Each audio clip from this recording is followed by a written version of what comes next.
very, very close to the issues that we're discussing this morning. And I would like to thank Jo for the way that she champions this important cause within the Council, which is, of course, the reason why we're here today, to come together. So, in a series of workshops during the day, you'll have the opportunity to dip into a range of things. I would encourage you particularly to be back here at 1 p.m. I got a little bit of a flavour this morning, not on the radio, but on a tuned-in call, to hear Carefree. They're a group of carers who've come together to form a choir. And frankly, it was quite an emotional experience to hear the joy that those colleagues share in coming together to celebrate the things that they do to support those that they love and in their communities. We've also got some very important opportunities and things to see in the exhibition space today. So I do encourage you to get along to wait for this, it's got a long title, so please write it down. The Alice Ellen Cooper Dean Community Space. That's the joy of having a public facility that's been so well supported. It's redeveloped by sponsorship. So do take the opportunity to get along there and to see some of the things that are going on. And finally, there'll be various refreshment breaks during the day, so do please take those opportunities. And the thing I would want to commend to you is that opportunity to network, to share your experiences with each other. We know, and I think if there's one thing we've learned so powerfully in COVID, it's that actually we do all rely on each other as human beings to support each other through those difficult times. And of course, you exemplify that in your day-to-day caring roles. So the other place I'm going to point you to, another room with a patron to remember, the John White Learning Centre, again, where you can look at some of the things that we've been talking about during the course of the day. So without further ado, it is my great pleasure to hand over to Johnnie and to Tiggy Walker, both of whom, of course, are well known to you. Johnnie's long and distinguished radio career, and similarly, Tiggy also in the media industry, and also more recently, I think, on local radio. So again, a voice is known to many of you. It's so nice, actually, when we see the voices of, we see the faces of those with whom we're so familiar in hearing on the radio. The other important thing in terms of today is that Tiggy and Johnnie both have direct experience of being carers themselves and caring for each other. I'm sure that's a story that they will want to share with you. But again, I'm really, really welcome and grateful to you for coming today and for sharing that experience. And it's so good that we have people with us who bring that very personal touch and personal experience to bear. So I'm going to hand over, I think, to Johnnie first and to leave you with them. But could you just show your appreciation for Cherry and Johnnie and Tiggy for giving their time today?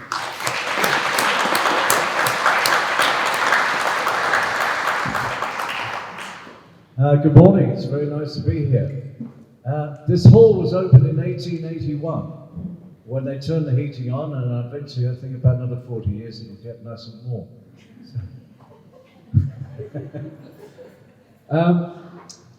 My wife Tiggy, known on Radio 2 occasionally as Tiggy Stardust, we've both been carers, and so our experience has led us to realise we both faced that pretty much on our own, and it was only afterwards, when we were asked to become patrons of Carers UK, we realised how much support actually there is out there, and also what it means to be a carer.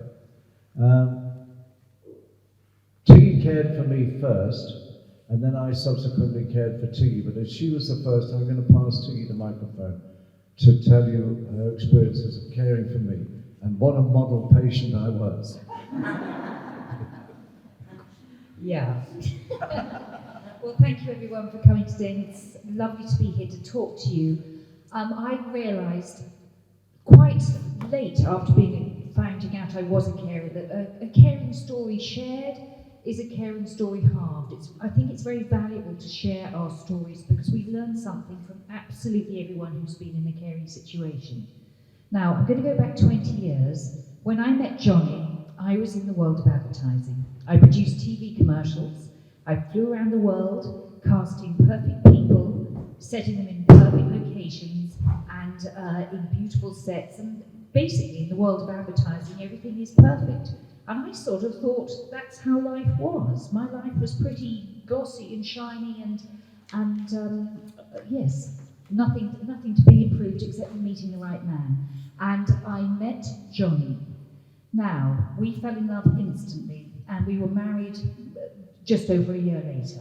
And when we said those vows to each other, for better for worse, for richer for poor, in sickness and in health, I had absolutely no idea that I'd be tested on those vows from our honeymoon onwards, because it was on our honeymoon that Johnnie started falling ill.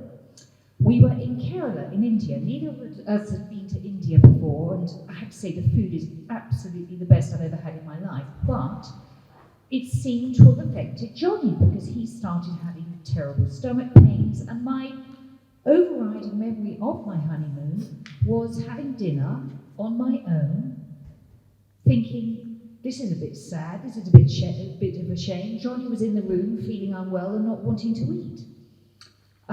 There was one hotel we stayed in, a great little guitarist who sang Eagles songs with his guitar, just another tequila sunrise. I can't hear anymore without feeling ill because of that sad experience. Anyway, we got back home, thought that Johnnie had Delhi belly. A few months later, he still seemed to have Delhi belly, so he went to the doctors. And I was saying, maybe you've got an amoeba or something.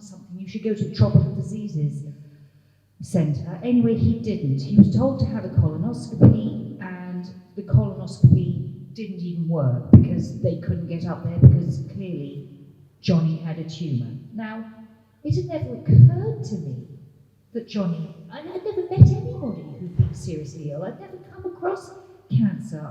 I'd been in this perfect world of advertising. And it was such a monumental shock. I mean, I was more shocked than Johnnie. In fact, you sort of took over for a day while I was in shock. However, there embarked the caring story. Now, Johnnie went alternative first, but that didn't work.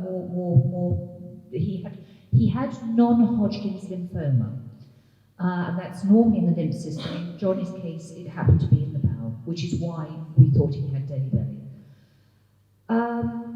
Eventually, Johnnie succumbed to the fact that the only way to get healed was to have chemotherapy. Now, if anybody in this room has cared for somebody who had non-Hodgkin's lymphoma, the chemo for that is called CHOP, and what a well-named chemo, because it's the most punitive of all chemotherapies, and it affected Johnnie in absolutely every single way. He was terribly, terribly sick and terribly ill. There was a stage in the chemotherapy cycle, midway through, when you're neutropenic. Many of you will know about this. And you are very susceptible to any infections at that point. Well, Johnnie was sick every cycle. I'd be up in the middle of the night with buckets with him puking up bile, taking him to Bart's in the middle of the night. It was a relentless, constant time of worry and fear. The chemo didn't just affect Johnnie physically because you had every side effect going. It was ghastly to see, but it also affected him emotionally because chemo it does things to you psychologically. It makes you're very scared. You don't know if you're going to live. You don't know if it's going to work. And people can react in different ways. Now, I had never lived with Johnnie for a day before we got married. And I thought I'd married this beautiful, spiritual, incredibly kind man. And he turned into his bad side. We all have a light and a dark side. Well, boy, did chemotherapy bring out Johnnie's dark side. And it was so awful that I thought I had made an entirely wrong mistake marrying him. I thought he just conned me into being this beautiful person, which he clearly wasn't. He was an absolute ogre. So, and I remember one Monday morning, I phoned somebody who used to be a guest on Johnnie's Drive Time show called the Barefoot Doctor, a very alternative doctor, would give advice on Johnnie's show, from the Eastern medicines about what people can do. And I phoned Barefoot and said, Barefoot, I explained the situation. I said, I told him what was going on. I said, this is just unbearable. I can't stand it. And I sobbed down the phone to him. He was the only person I stretched out to the whole time. And he just said, Tiggy, you're at the nadir of your life, and what you choose to do now is going to affect the rest of your life. You're either going to stay with Johnnie and look after him, and you're going to learn, or you're going to leave him. But yeah, I mean, you couldn't. I just married him. He was a public figure. but that's how bad it was for wanted to leave him because I was the most lost I've ever been in my life. Nothing has ever come close to that appalling time I was in. I would happily have died at that moment because I was so unutterably lost. Anyway, we kept going with barefoot support, but Johnny finally got through the chemo, and then his insides burst. And I remember him riding on the floor to our cottage in Dorset, where we would retreat to from London, and he went, "You've got to call an ambulance." And I'm being very British, going, "Oh, I can't call an ambulance, I can't call the emergency services." Oh my God, no, we don't do that, we don't make a fuss. He just went, excuse my English, everybody, he went, "Call the ambulance." And then I realised that something was really, really, really up this time. I mean, something had been up the whole time, but this time seemed to be even more up. So I did call the ambulance, and he was taken into Salisbury District Hospital all day, writhed in pain, threatening to smash up A&E if nobody brought him any morphine. He was beside himself in agony. Well, it took them 12 hours to realise that Johnny's insides had burst open. That's why he was in pain. He had peritonitis, and his whole body was getting poisoned, and his heart rate was going to the floor. He was basically dying. And then one surgeon came in at about 8 o'clock at night and went, this guy is not well. If the morphine hasn't stopped the pain, something is seriously wrong. So they opened up the scanners, put him in, and that night, in the middle of the night, Johnny was given an emergency operation. And I do remember my words to the surgeon. I went, "You better be pretty good." I said, "This is a very important man." And he said he'd do his best. He called me at about 3 in the morning and said, "Well, he has pulled through. They lost him twice on the operation, but he pulled through. And he said the next 4 hours are critical." I mean, so for the first time, I did actually visualise Johnny's funeral, and I'm sure a few of us have been there doing that. It's not a thing, it's something you fight off. I called his 2 children, Sam and Beth, in the morning and said, "Listen guys, your father's taken a turn for the worse. He's in intensive care. He's on life support. I think you better come down." And they did. And I will never forget his daughter seeing him, literally a corpse with all these tubes keeping him alive. It was quite a shocking moment. And they said, "Look, he's pulled through the night, but the next 4 days are critical." And I was alone in the room with the doctors and nurses saying, "Oh, Johnny's strong. He'll pull. He hasn't gone through all of this just to die.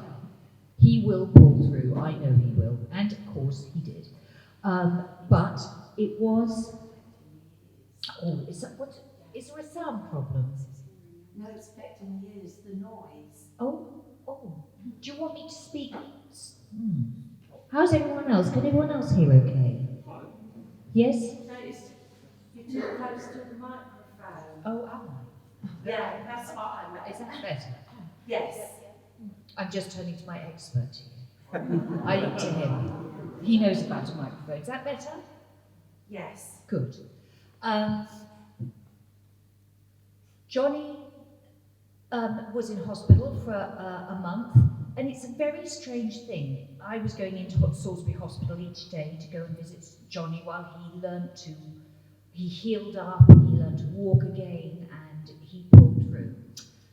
And it was only at that stage that my mother started saying, "Oh, darling, aren't you marvellous? You are being brave, looking after him like this." And I went, "Oh, Mutty, this is the easy part." It was the chemotherapy. You know, nobody thinks when you're sorry, I get emotional because it was so awful. Nobody thinks when you're looking after somebody who's very ill on chemotherapy.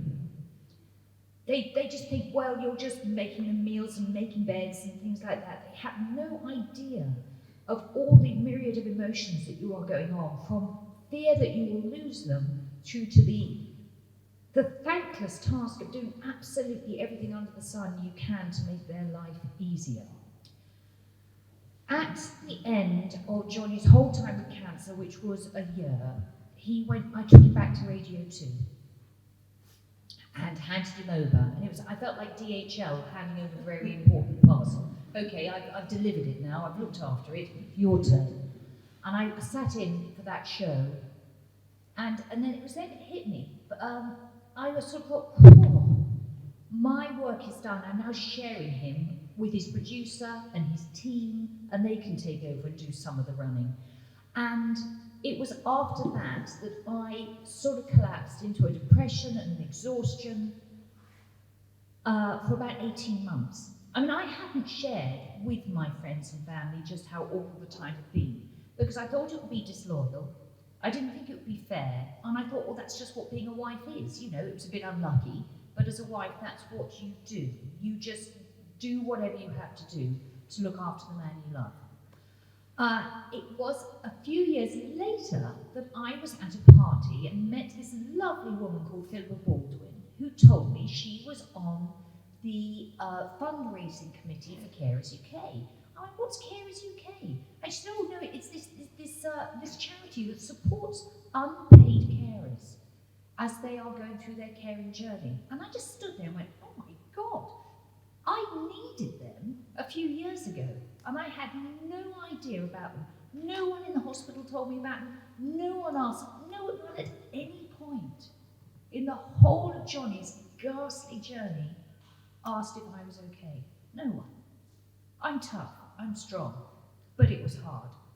So I was then invited to a Carers UK evening, and at that evening I met a member of Carers UK, Norman, who cares for his wife, who is in a wheelchair. He's cared for her for years, he's lost his job, they've had to move home, they've had financial struggles, he looks after everything for her. And I talked to Norman about his life with his wife, and I felt a weight had been lifted.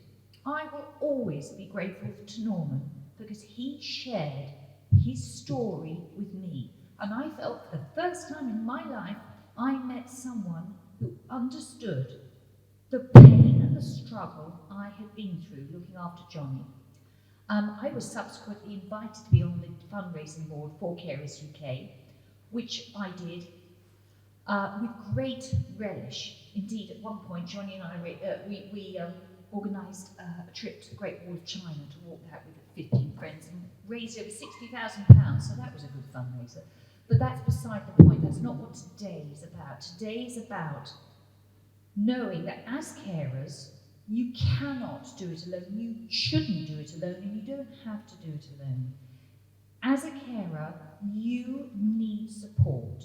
You need emotional support, you need practical support, you need time away from being a carer. And I'm so proud to say that Carers UK help so many people each year doing that. They have their phone line where you can phone up and ask for all sorts of advice. They have their members forum. Members go on and support each other. They run workshops, singing workshops, crafting workshops, all on Zoom. So I almost feel, even though we've been through this terrible pandemic together, when life has got much worse for carers, 75% of carers are struggling more now because of the pandemic, because so many services have been stopped or curtailed, and a lot of them are very frightened at the moment about going back to work and how they're going to balance. Well, that's what Carers' Rights Day is about. It's reminding carers that you do have rights. And I would just like to say that if you are a carer, do stretch out and ask for help. I didn't know it existed, and I know that if I had known about help, my life after I handed it back to Radio 2 and the subsequent years would have been an awful lot easier. So that's all I have to say for now, Johnnie. Over to you. I gave you quite an easy time.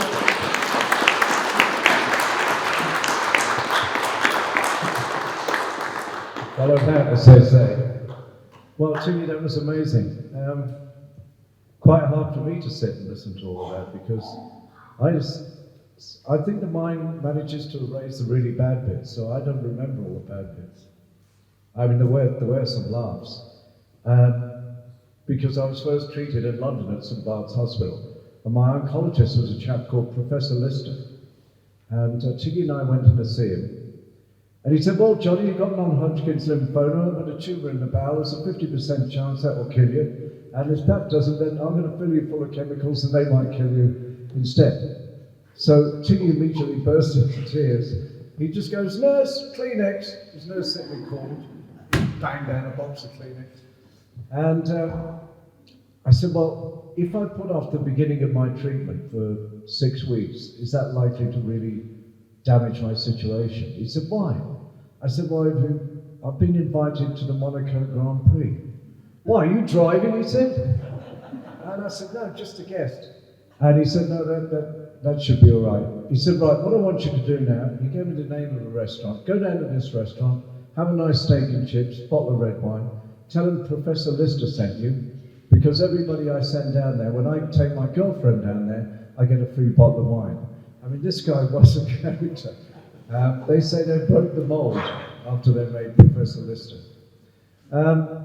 I have to thank Tiggy for the fact I'm still here, I firmly believe, because lying in hospital once, the nurses come, they draw curtains around another bed, and you're not trying to listen in, but sometimes you can't help but hear the conversation that's going on. And I remember a doctor talking to this elderly woman, she must have been in her late 70s or 80s, and he was saying to her, "Have you got anybody at home to help look after you and help cook for you?" And she said, "No, I haven't." And she had cancer as well, and I realized how much more difficult her situation was, that she was completely on her own, and how lucky I was that I had Tiggy to care for me. And that's where I found out how important it was to have a carer. And I had the potential of maybe our lives together, if and when I got better, to look forward to. So Tiggy was an enormous support to me.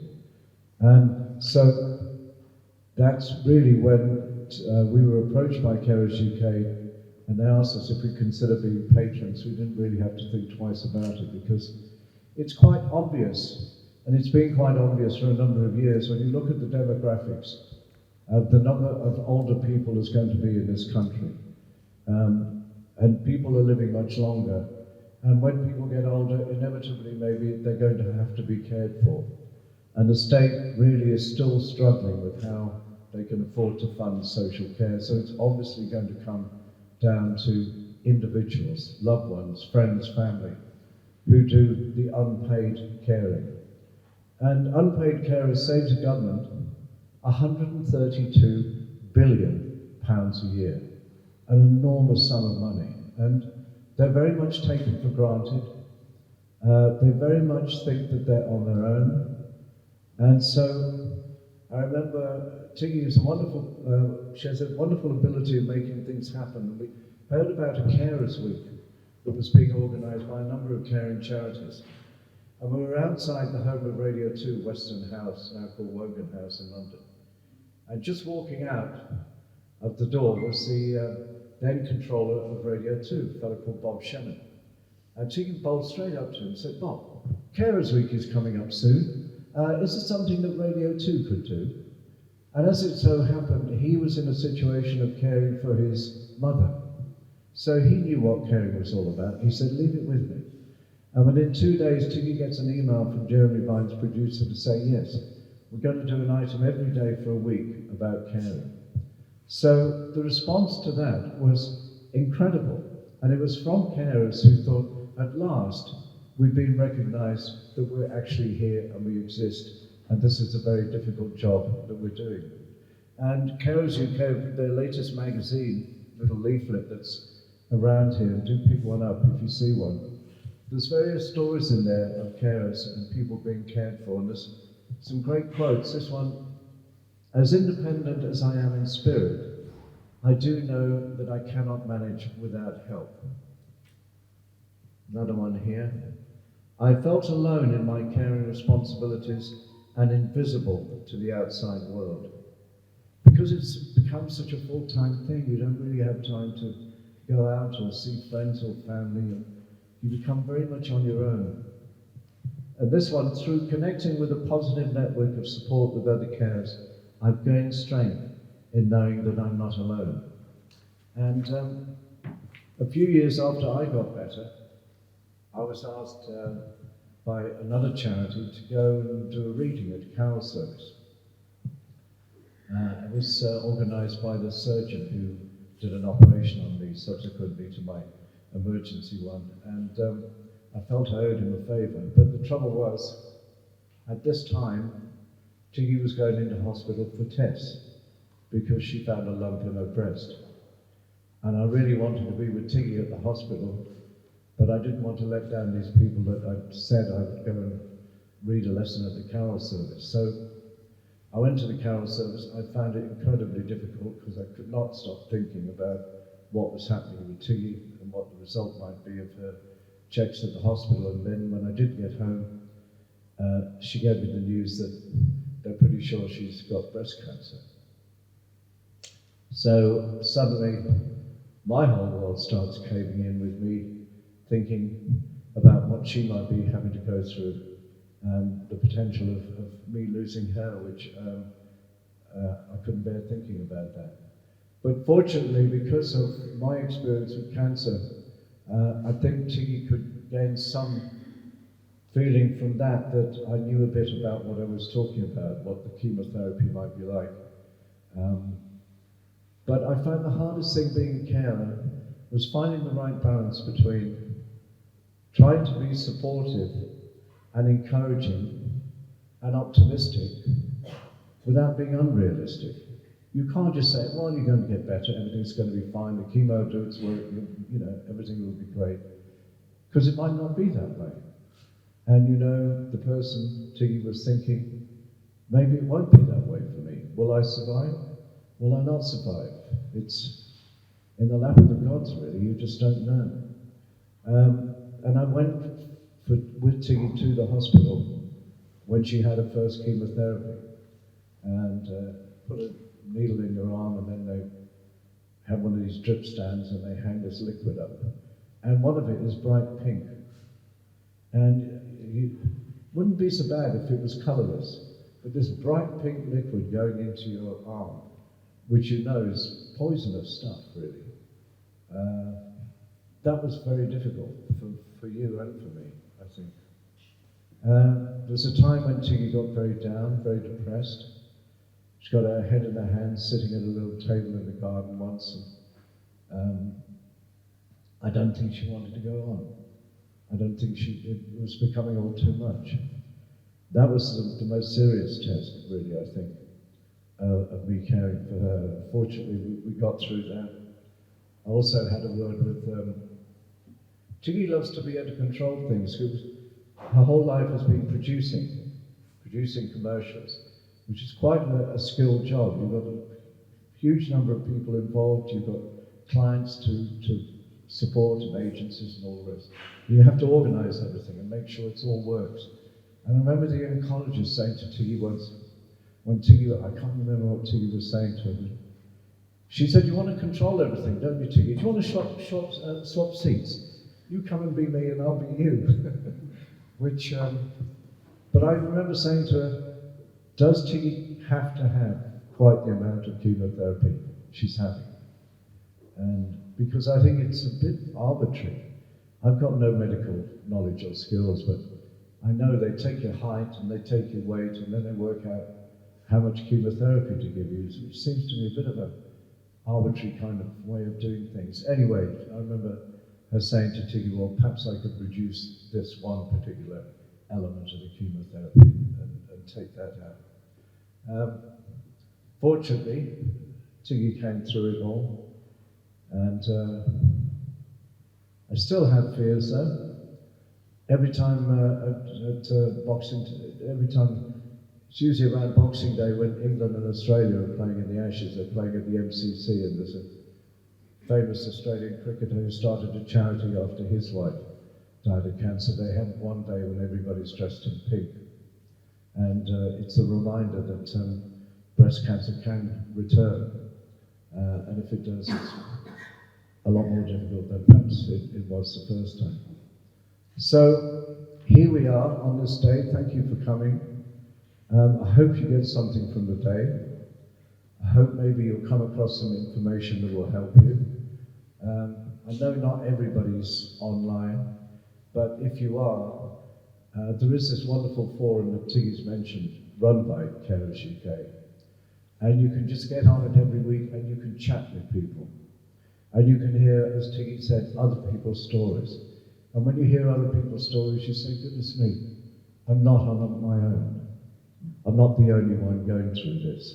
Often you think you are the only one going through this, and you just, because you're disconnected through your work as a carer from the outside world, you forget that there probably is lots of people. In fact, there's about 7 million people who are going through the same caring experience.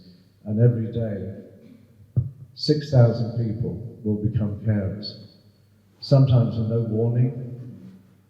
Sometimes it might be a road accident to a loved one, and suddenly you're having to care for them, or you're having to go to hospital every day. I remember Tiggy found one of the hardest things I thought for her. I said, please don't come every day, it's just too much.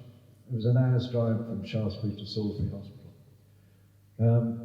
Because Tiggy would make that hour's drive, spend time with me, an hour to get back home, and then start answering all the emails and texts from people wanting to know how I was. And with WhatsApp, you can create a group. So it is very demanding. People do want to know how somebody they know who's suffering from a serious illness, how they're getting on. And they forget that they're one of perhaps many. So starting a WhatsApp group to give out news of how the care is getting along I found is a good idea. So thank you for listening to our story. I know many of you perhaps are going through a lot more challenging experience than we did. But I do emphasize, as Tiggy said, do reach out. There is help and support around. And many thanks to Dorset County Council for making this day possible for us all to get together. And hopefully a lot of good and help will come out of it. Thank you for your attention. And I'll pass this to you now.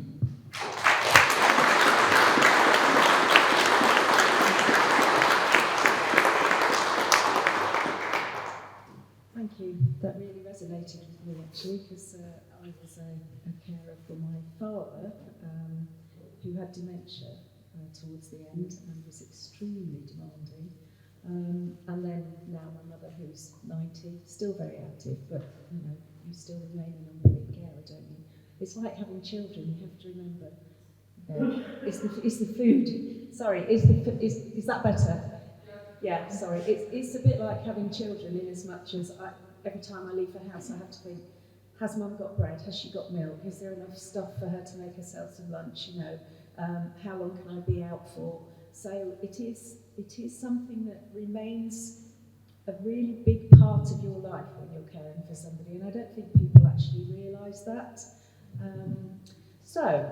I want to say thank you to both of you for the very touching stories, and I want to open the floor up now for questions. Has anybody got a question? Have we got a roving mic?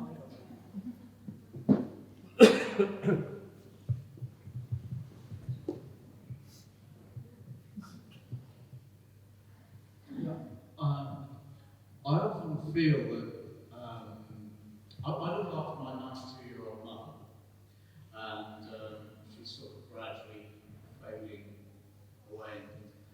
I often feel that perhaps I don't deserve a lot of support, because I feel that, you know, looking after mum is just something I do, and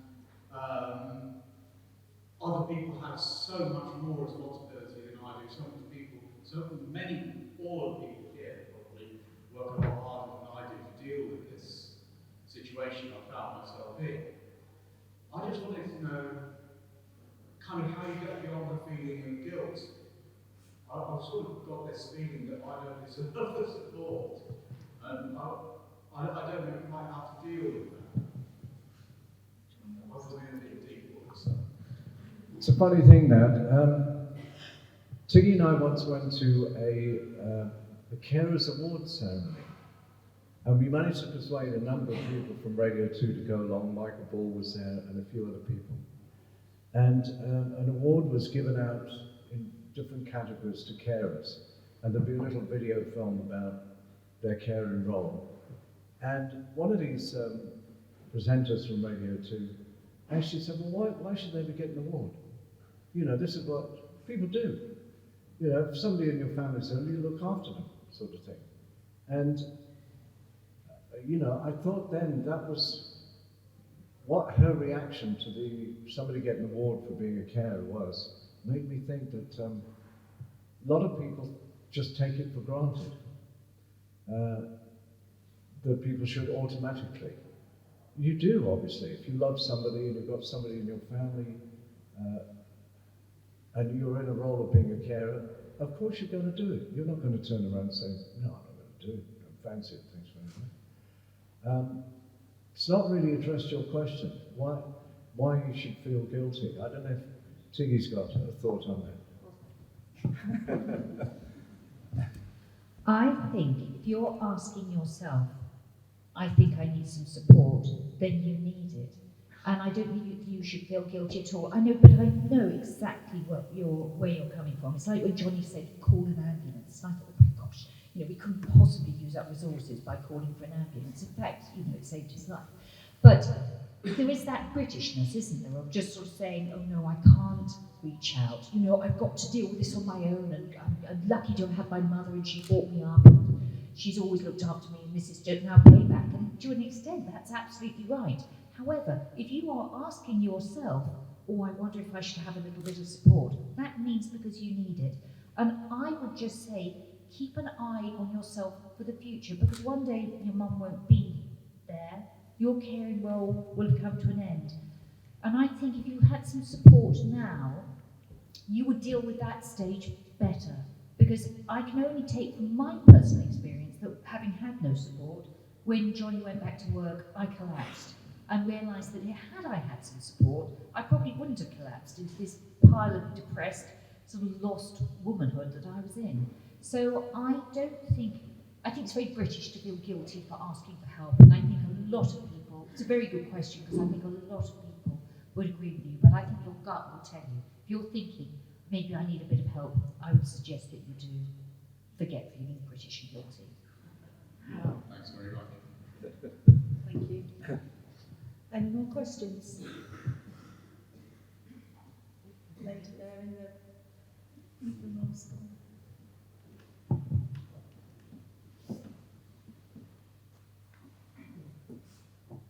Just wondering, I know there's plenty of support out there. Could you speak up, please? Sorry. I was just wondering, I know there's plenty of support available to people that have the internet or indeed WhatsApp, but what about people, perhaps older people, that don't have internet? Where can they find help if they can't get it online?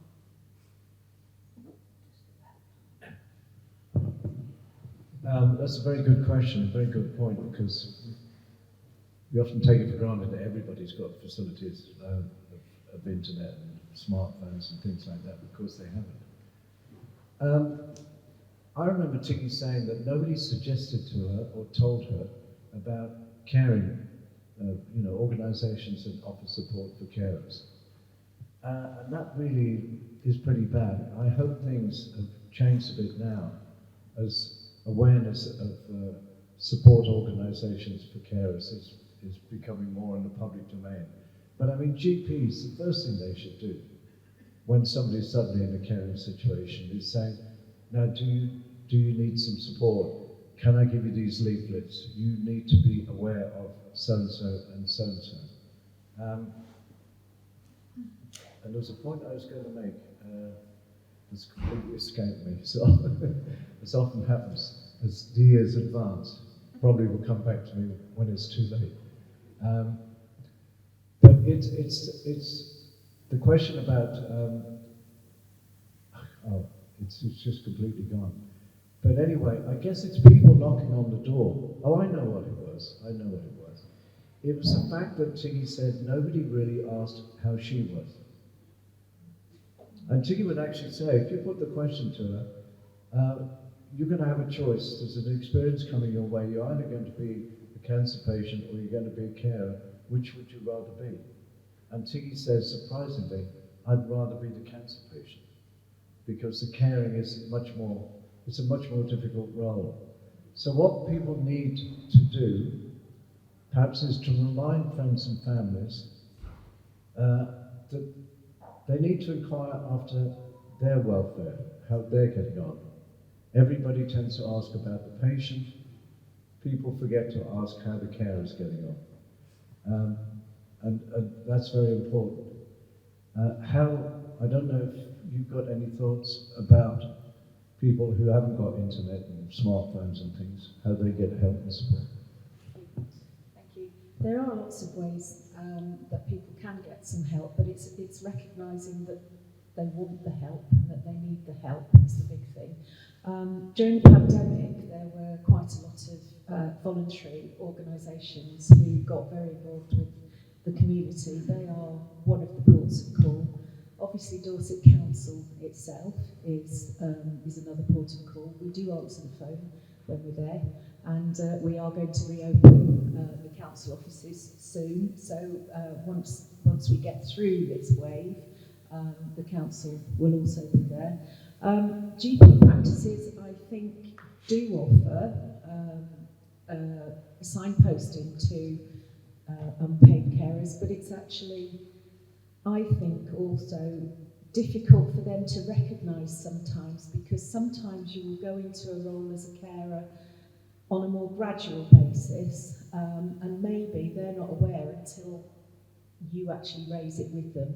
And I think if you raise that with your GP, then they will certainly point you in the right direction. There is a lot of care. Sorry. Yeah. Hi, yeah, I'm Judy Walker. I'm from Care Support Dorset, and we can answer that question because there are phone numbers that can help. We've got our helpline. As Johnnie and Tiggy have said, Carers UK, they have a phone number as well, so I can give those details out. And in the session which is coming after this. That's fine. Thank you very much for that. Could I just come in, because I think people at the rear didn't hear that. So just to flag that Care Support Dorset will be doing a presentation at 12:30, which will cover some of the non-digital ways of getting support and being in contact. Any more questions? Yes.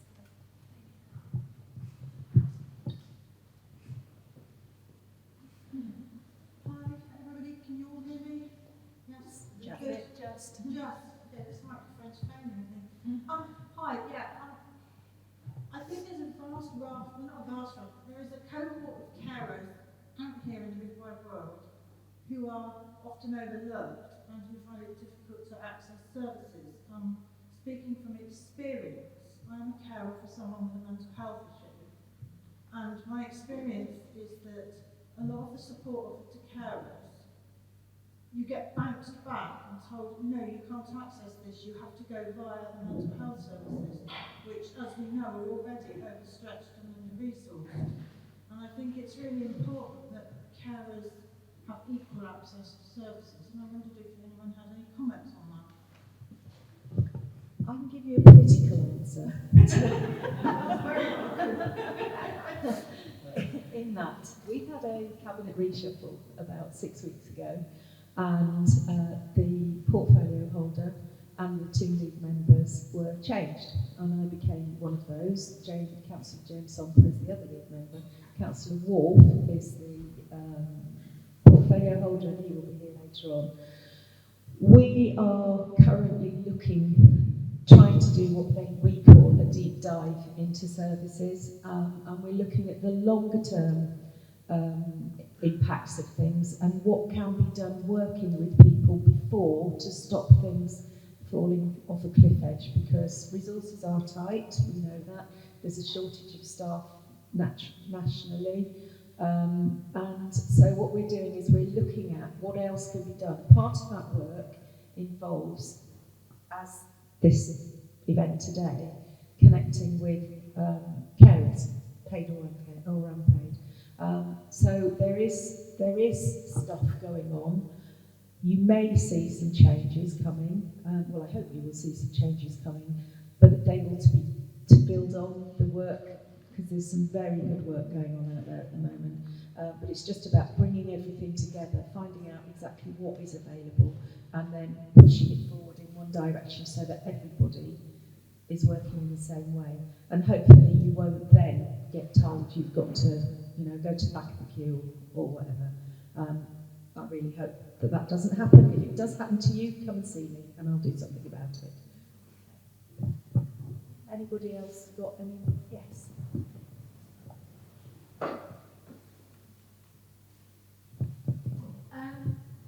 For 2 years, I was in a flat, right, with my husband as a carer, and I had a lot of trouble with my neighbour trying to get support and that, and all they said was, just get on with it. And I'm actually still there threatening me and my husband, and no one's done nothing about it. Can we take that outside of this? If you want to talk to, somebody's just going to come and talk to you. If you want to talk to one of our members of staff, we'll look into it for you. Okay, thank you. Anybody else? Yes. Gentleman there.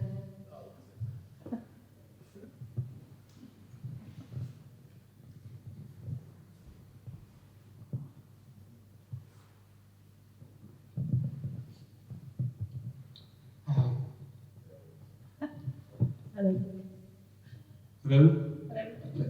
Hi, yeah, it's probably not a question at the moment, it's probably just explaining the plight of working carers. So I've had a severely disabled daughter for 19 years, and then throughout that period, obviously you go through all the different emotions of being guilty, because obviously it takes you away from your career and your work, and you feel you're letting down other colleagues because you've got no control and they've been taken ill and so on. Obviously, it is getting better for working carers, but I think there is lots of work to go on to improve that. I think, obviously, I work for a good employer now in terms of the NHS, who's starting to kind of appreciate and understand working carers and carers passport and so on.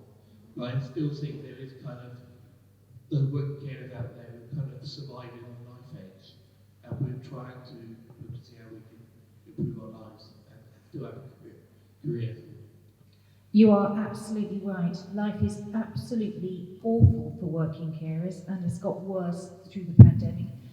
It's something that Carers UK sees one of their prime targets to sort out. But there were many employers that joined Employers for Carers, companies joined Carers UK to say they are going to give their staff caring rights.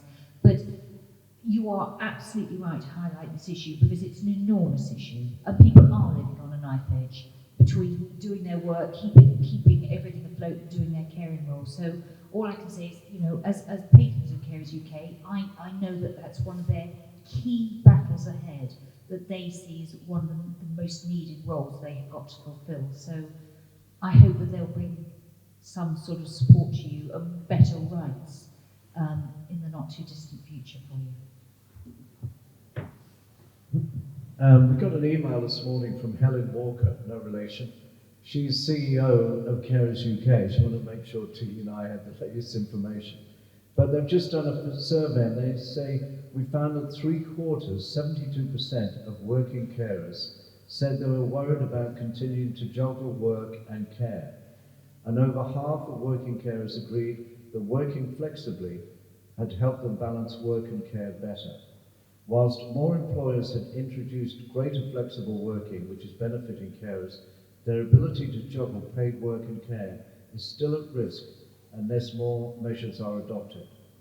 24% of carers said that their employers were not supportive of carers, and 1 in 8 said that if they didn't get flexible working, they're at risk of reducing hours or giving up work to care. Reduced access to services was continuing to have a significant aspect on all carers, 55% of them still having reduced or no access to day services, and a third having reduced access to paid care workers. 1 in 5 working carers say without affordable and accessible care, They're at risk of reducing their hours of giving up work altogether. And she said we are at a critical turning point for workplaces, and it is now essential that employers maintain flexibility in the hours and place people work alongside the carer-friendly policies that they've introduced. That's why we see that it is vital that the government introduce carers' leave and that all employees are given a day one, I'm not quite sure what she's saying here, but a right to flexible working. So I think a lot of employers are improving, some of them are not, but let's hope in the future more to realise that for reasons other than caring, but most especially caring, they need to offer their employees a flexible way of working, and perhaps a bit more working from home. Thank you. Any more questions?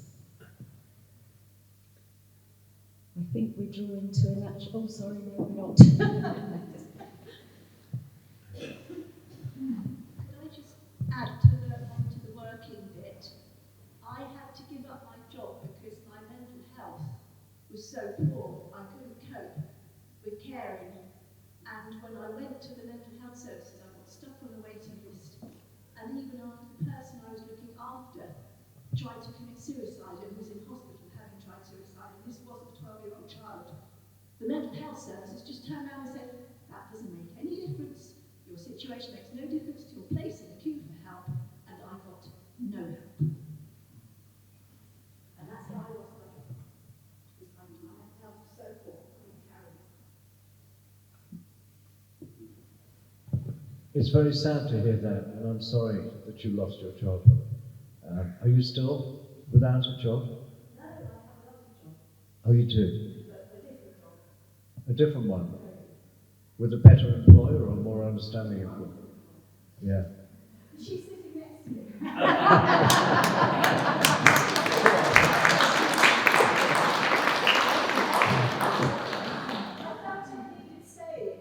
Because the mental health service, the adult mental health services in Dorset, didn't care less. They were caring for someone who had just tried to take their own life. They said it's nothing to do whatsoever. And I was heartbroken. Very sad to hear that. It sounds very callous. I'm tempted to pass the microphone to yourself. Not one of my services are that. No, it's pass the buck. You see, that's what I do. But I think we all recognise and COVID has really brought to the fore the impact of mental health. Sorry, if I just repeat that. So I think the COVID pandemic has really brought home the impact of mental health. I think it's so refreshing that it's now more easy to talk about it. So all the time that I've been in local government and public service, it's been the area of health. It's been very difficult to talk about. It's carried stigma. People have felt not able to talk about it. So the fact that many people have this morning, we should thank them for that, raising the profile of mental health issues, I think gives it a better chance of actually being resolved. And again, we have to look to politicians both locally and nationally to recognise the priority that is attached to mental health services because they are so important. Well, I think everybody who works in any kind of public service needs to just change their mental approach. The BBC is just the same. They can't wait. They rush to say no when you suggest something instead of finding a way to think how they can say yes. And this woman that you approached in mental health really should have found a way to say yes rather than rush to say no. Gentleman at the back. Have we got somebody been taking the microphone? I think she stepped out.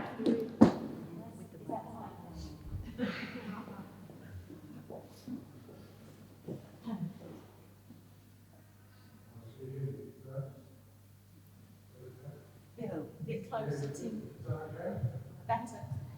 I don't think It's a switch lit up. Sorry about the sound noise of these microphones. It's there's a certain thing that happens when you speak. Some words produce a blast of air, particularly words that begin with P. So when you say a word beginning with P, I'm talking sideways across this microphone to stop that happening, but in the trade what we call a pop shield. So when you've got a pop shield on a microphone, a furry thing, you don't get that horrible noise. So unfortunately, we haven't got them on these. Okay. I think I might have to shout. Okay? Yeah. A bit better. So my name's Miles. I've been working in the NHS for 37 years as a senior nurse manager, and I have a daughter whose condition has deteriorated over the last 16 years, leading to some significant mental health issues. I fought very hard to maintain a job as a matron for all those years.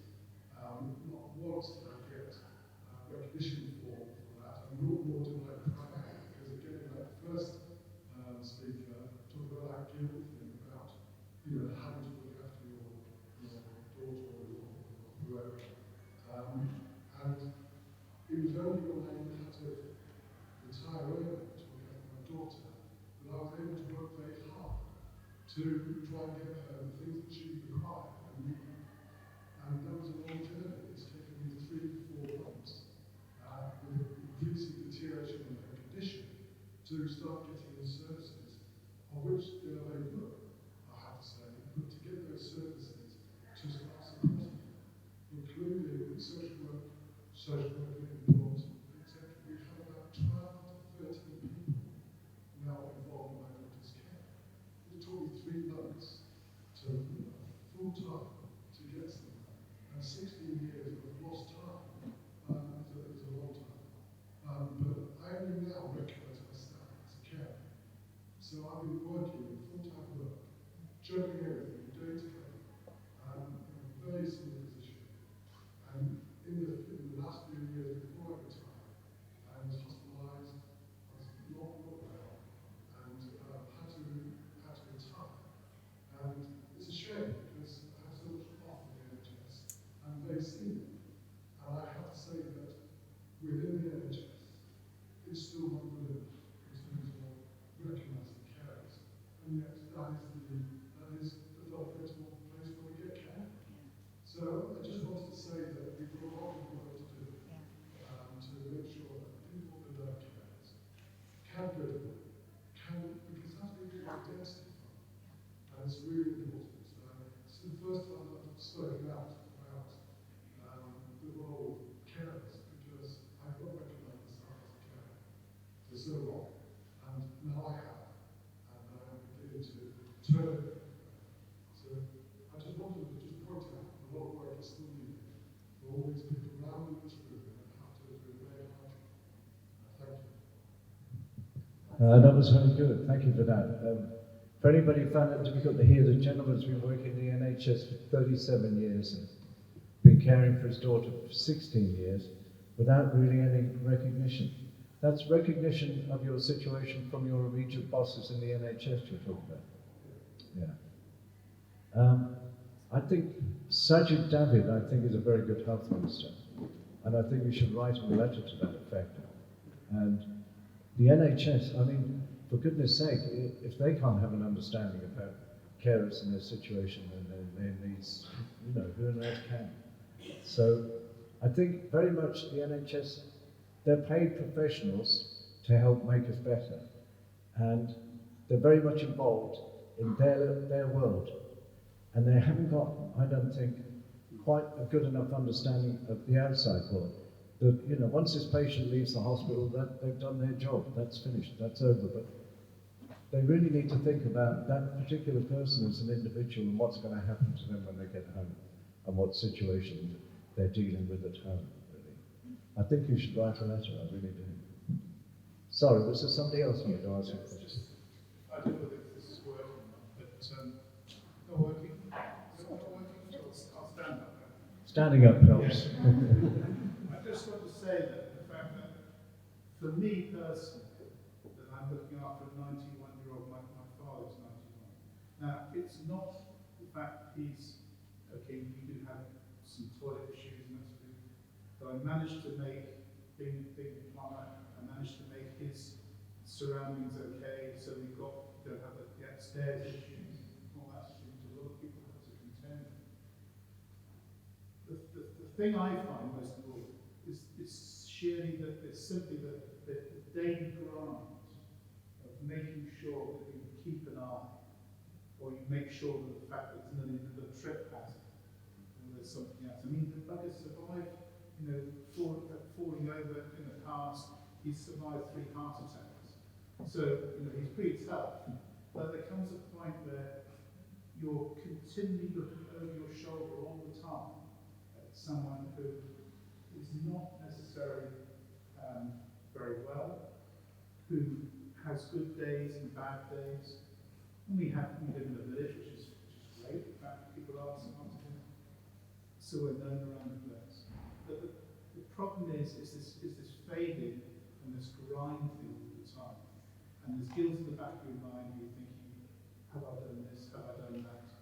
Have I made the right food for the day? And this sort of thing. And this is the problem I think a lot of people come across. And that's where we feel oftentimes quite isolated and trying to think whether we're doing the right things. You know, I think to myself, well, you know, there's me, I'm thinking, should I take on board? You know, should I ask for more help? Can I cope? This sort of thing. And you're continually fighting this all the time. And I'm sure a lot of people here find that as well. That's just what I'm just saying. Thank you very much. Thank you. Lady at the front here. Oh, okay, well, I'll try and project. Oh, good. Yeah. Oh, use this one. I'll try not to project into the microphone. Thank you. I have been listening to everybody and appreciate the needs that have already been identified. The challenge that I face as a carer is I've been a carer most of my life because a member of my family has learning disabilities. Another member of my family has has neurodiversity. And this touches on the mental health challenge that we face. The services that are available for them as an ongoing care need have disappeared and are very minimal, and the response that I've received on many occasions from social workers, from when they were younger, teachers, etc., is, well, they're all right, they've got you. And especially with the neurodiversity, they're beginning to recognise that ADHD, autism, etc., is a lifelong care need. They used to think they'd grow out of it, but it's now being fully recognised that it's lifelong. What's challenging in this county is that the support needs for those people are still under mental health. And what you see is this cycle of, it's heartbreaking, you can probably hear, because they will not get services until their mental health has dropped through the floor. They then start to recover, and they work really hard to recover. And they get to the point of recover where all they need is the care needs to support them in their neurodiversity, whether it's ADHD, ASD, etc. And they don't get it. So their mental health plummets again. And each time their mental health plummets, you don't know if they're going to live. And I've lived with that for many years. And I'd just like to put forward that there are other countries, counties in this country that have separated neurodiversity services from mental health, so that you can actually access care, support for them, and for carers who are caring for them. Because trust me, if you are a carer of somebody with neurodiversity, you'll never ask how you are. Because it is questionable whether they need the support or not. So one of the things I would ask, if Carers UK could take it on, is to actually promote separate care services for people with neurodiversity, so that they get the care they need to be able to maintain their mental health at a level where they can function and not live in this roller coaster of their mental health plummeting and then having to build it up again. Thank you.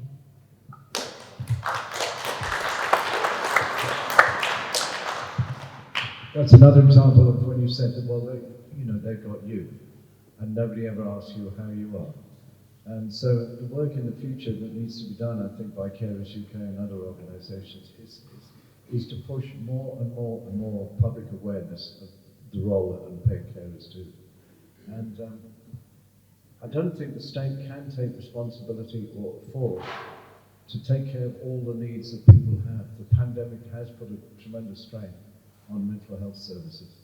And perhaps the future is we've all got to step up in a voluntary way and all kind of help out caring for people in our community. It would be good if you know, voluntary helpers once a week in a community or a village could take over a village hall and just have a morning where carers can come and have a cup of tea and just have a chat. The biggest thing I've found is the power of sharing. All the groups that have helped people with addictions, Alcoholics Anonymous, Narcotics Anonymous, they're all based on a simple concept of people coming together, being able to stand up and speak whatever it is they need to say with no criticism, no arguments, but it's called sharing. Thank you for your sharing here at these meetings. And I think that could be a very important thing. We don't want to sort of Carers Anonymous, we want carers to be more in the public domain and recognised, but if something could be done like that locally by voluntary organisation perhaps, that might help carers. It's just a thought I've had.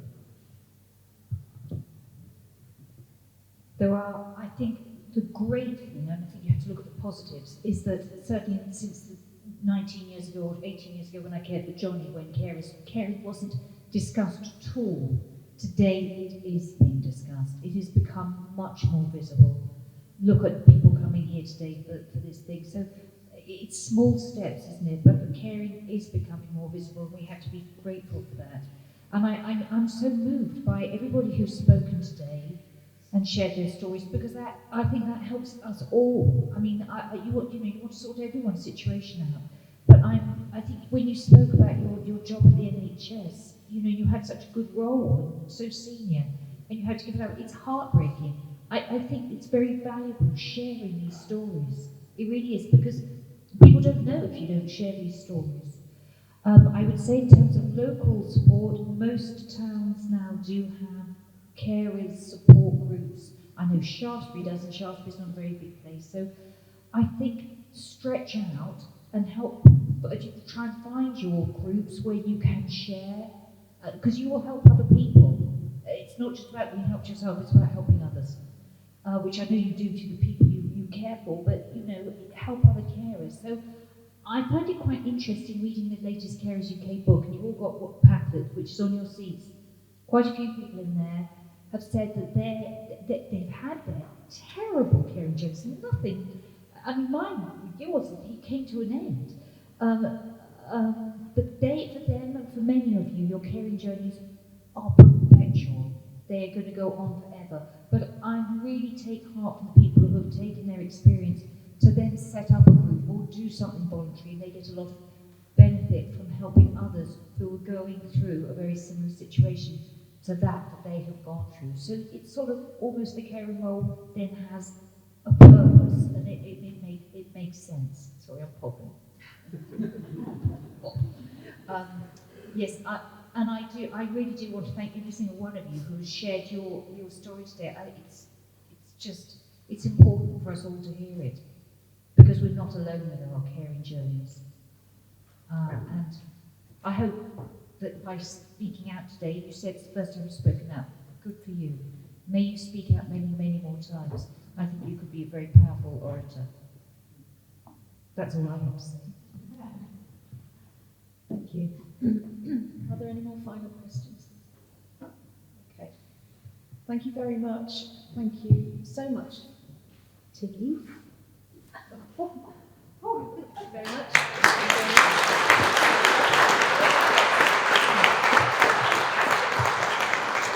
So please feel free to have a wander around today and look at all the exhibition. It's pretty wonderful. Thank you very much, and there's more to come. Thank you.